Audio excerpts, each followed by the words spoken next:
Hello student स्वागत करुछि आपण मानकु GSR school को।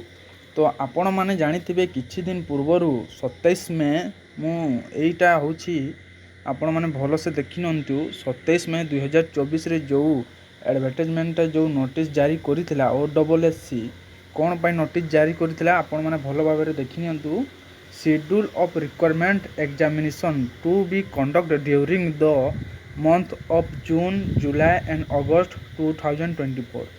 एटा कहिबार माने एटा हला कि आपण जो जते भी पोस्ट पकई छंती ठीक अछि तो तार एग्जाम जून जुलाई अगस्त रे तार एग्जाम कराई जीवो ठीक अछि।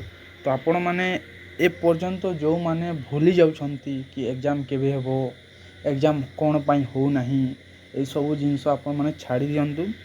तो आपण माने जेते जल्दी हेबो सेते जल्दी सेते शीघ्र आपण माने पढ़ा पढ़ी करंतु। जेमिति आपण एबे देखुतिबे फास्ट रे जो थिला हमर 8/12/2023 रे जो रिक्वायरमेंट जो बाहरी थिला ठीक अछि ओडब्ल्यूएससी रो हमर सीजीएल टेक्निकल सर्विस रो जो सिविल एंड जेई मेकानिकल रो जो बाहरी थिला पोस्टा तारो एग्जाम आपण माने जानिथिबे हेई साइलानी सरी गलानी 9/6/2024 रे थिला तारो प्रिलिमिनरी एग्जामिनेशन। तो से बोली जेमिति आउ जेमिति एग्जाम अछि तो प्राय एग्जाम सरी साइलानी।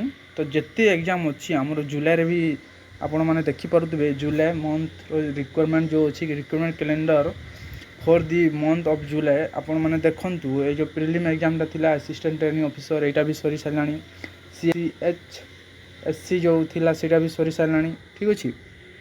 तो आउ जोटा रहिला जोटा माने कोटा रहिला system assistant under Odisha information commission एटा जो रहिला आपण माने एटा भलो भाबरे तार मेन रिटन एग्जाम अछि।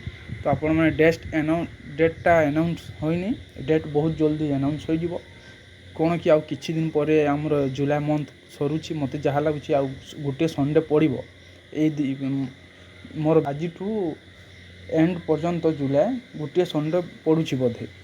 तो सही संडे रे बोधे एग्जाम करा जाई पारे नचेत जदि न करिला ताहले किछि दिन आगो को बढ़ी जाई पारे अगस्त रे हे जिवो फाइनल इयर सेटा भाई ठीक अछि।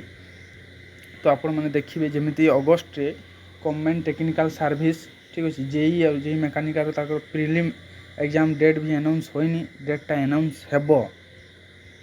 बाकी रहिला आपण मानकर गवर्नमेंट ग्रेजुएशन लेवल पोस्ट जोटा 26/12/2023 रे जो बाहरी दिला तार भी प्रीलिम एग्जाम हेबो डेट अनाउंस होइनी एटा होछि अगस्त मास रो। आपण माने एबे भी धैर्य हरा हुअंतुनी जो माने पढुचंती भलो भाबरे पढंतु एग्जाम 100% क्लियर हेबो ठीक अछि। आपण माने एटा स्क्रीनशॉट मारी कि रखि नियंतु जदि आपण मानकर पाखरे जदि पीडीएफ अछि ताहले आहुरी भलो। तो आपण किछि भाबंतुनी खाली पढ़ा ऊपर फोकस करंतु जदि जॉब करबा अछि ना तो पढ़ा ऊपर फोकस करंतु 100% जॉब हेबो। तो मिलिबा नेक्स्ट वीडियो रे।